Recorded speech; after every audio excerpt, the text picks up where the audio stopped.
Hello everyone, welcome to rice smart Hindi. लगातार हम लोग कोशिश कर रहे हैं कि आपके पास ज़्यादा से ज़्यादा ऐसे सेंटेंसेस पहुंच जाएं ताकि एग्ज़ाम में आपको अच्छे से मार्क्स प्राप्त हो सकें। इसमें मैं ऑलरेडी आपको 12 वीडियोस दे चुका हूं। आज हमारा पार्ट 13 आ रहा है और इस बार फिर से हम देखेंगे कि ऐसे कौन कौन से सेंटेंसेस हैं जो एग्ज़ाम में हमें तंग करते हैं या उनसे बचने का क्या तरीका है। ऐसा कौन सा वाक्य है या किस प्रकार के वाक्य में एरर्स होते हैं, तो देखते हैं आज हमारे पास डिस्कशन के लिए क्या है। अगर आप पहला सेंटेंस देखते हैं तो इसमें लिखा है women have been discriminated for too long.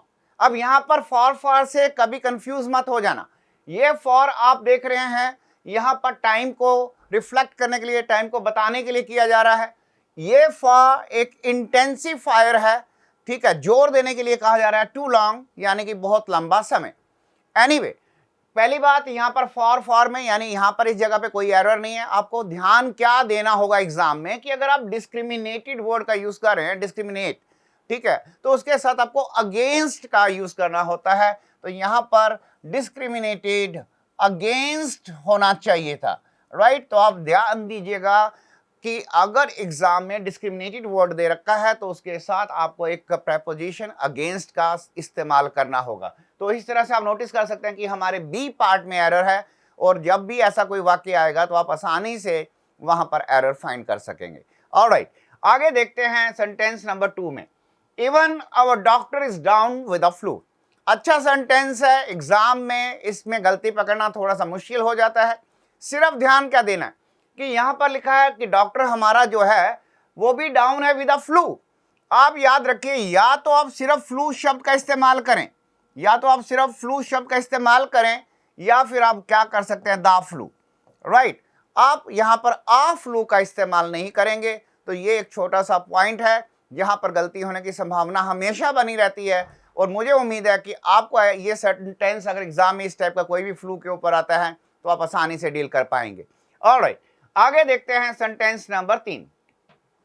It is the first time I have had the pleasure to meet the president. अगर इस सेंटेंस को हम ध्यान से पढ़ें तो इंग्लिश लैंग्वेज में हम हैव द प्लेजर, ये हम एक फ्रेज का इस्तेमाल करते हैं, have the pleasure of plus first form plus ING. इस स्ट्रक्चर को याद रखिए, इस स्ट्रक्चर को आपने याद रखना है, have the pleasure of, right, first form plus ING. अब आप इस सेंटेंस को पढ़ते हैं कि it is the first time I have had. तो ये हैड किसका हो गया, यहां पर ये हैव हेल्पिंग वर्ब है। ये हैड क्या है, इस हैव का पास्ट है। इस हैव को हमने हैड कर दिया, पास्ट में ले आए, हैड द प्लेजर। अब प्लेजर तक हो गया। आगे देखिए क्या ऑफ लिखा हुआ है, नहीं, यहां तो टू प्लस फर्स्ट फॉर्म लिखा हुआ है, यानी ये गलत है। यहां पर क्या होना चाहिए था, ऑफ होना चाहिए था, और ऑफ के बाद फर्स्ट फॉर्म प्लस आईएनजी होना चाहिए था। तो मीट का क्या हो जाएगा, मीटिंग। तो अगर आप इस सेंटेंस को ध्यान से पढ़ेंगे तो आपको क्लियर हो जाएगा कि किस तरह से हमने हैव को हैड में लिया, जो कि ऑलरेडी लिखा हुआ है, प्लेजर जो कि लिखा हुआ है, लेकिन क्या नहीं लिखा हुआ हमारे पास, ऑफ और फर्स्ट फॉर्म प्लस आईएनजी नहीं लिखा हुआ। तो एक्चुअल आंसर इसका बन गया, it is the first time I have had the pleasure of meeting the president. तो उम्मीद करता हूं अगर इस टाइप का कोई भी वाक्य एग्जाम में होगा तो आप आसानी से इसको अच्छे से डील कर लेंगे। ऑलराइट, ये था हमारा सेंटेंस नंबर 3 आज का। अब देखते हैं सेंटेंस नंबर 4 पे हमारे पास क्या है। वेरी वेरी इंपॉर्टेंट सेंटेंस यहां पर मैं यहां पर मार्क कर रहा हूं कि एग्जाम में इस टाइप का सेंटेंस किसी को भी कंफ्यूज कर सकता है। The street was poorly lighted and nothing was visible.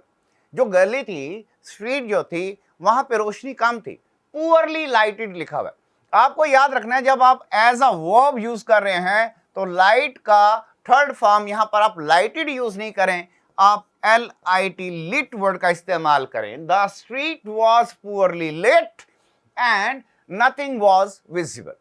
हाँ, ये जरूर याद रखिएगा कि लाइटेड का मतलब ये नहीं कि लाइटेड वर्ड हम यूज नहीं करते, लाइटेड को हम एज एन एडजेक्टिव यूज करते हैं। फॉर एग्जाम्पल अगर मैं आपसे कहता हूं कि ही वॉज होल्डिंग, उसने पकड़ा हुआ था, ही वॉज होल्डिंग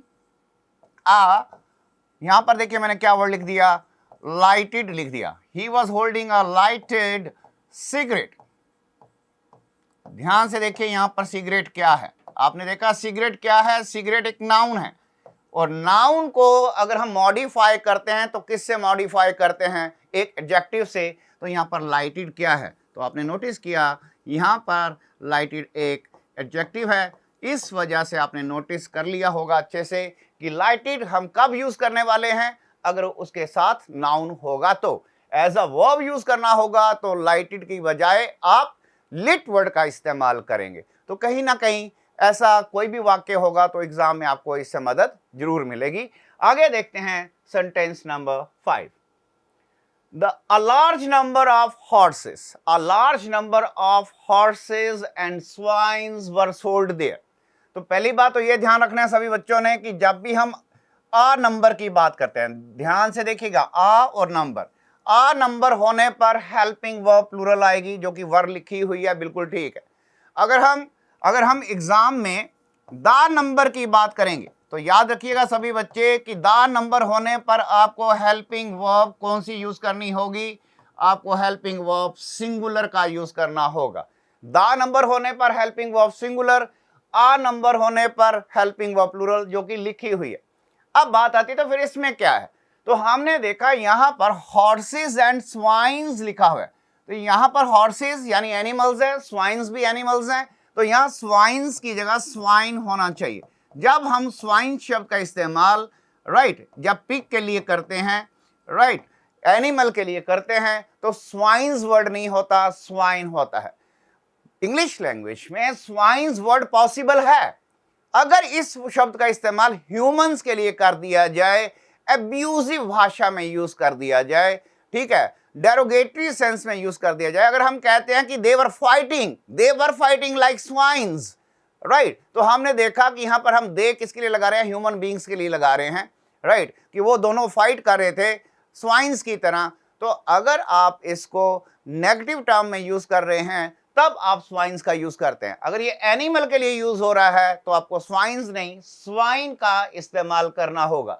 इस तरह से जैसा कि हम लगातार करते आ रहे हैं, कि 5-5 सेंटेंसेस से मैं चाह रहा हूं कि आपके पास लार्ज नंबर ऑफ सेंटेंसेस आपके पास पहुंच जाएं, ताकि एग्जाम में इस टाइप का सेंटेंस देखते ही आपको फुल मार्क्स मिल सकें। उम्मीद करता हूं आज की वीडियो भी आपके लिए कहीं ना कहीं जो है आपको बेनिफिट देगी। अगर आपको वीडियो पसंद आया हो तो प्लीज़ लाइक करना और शेयर करना मत भूलिएगा, और यदि आपने हमारे चैनल को अभी तक सब्सक्राइब नहीं किया है तो please do subscribe the channel. तो मिलते हैं इसी प्रकार की नेक्स्ट वीडियो में। खुश रहें। God bless all of you.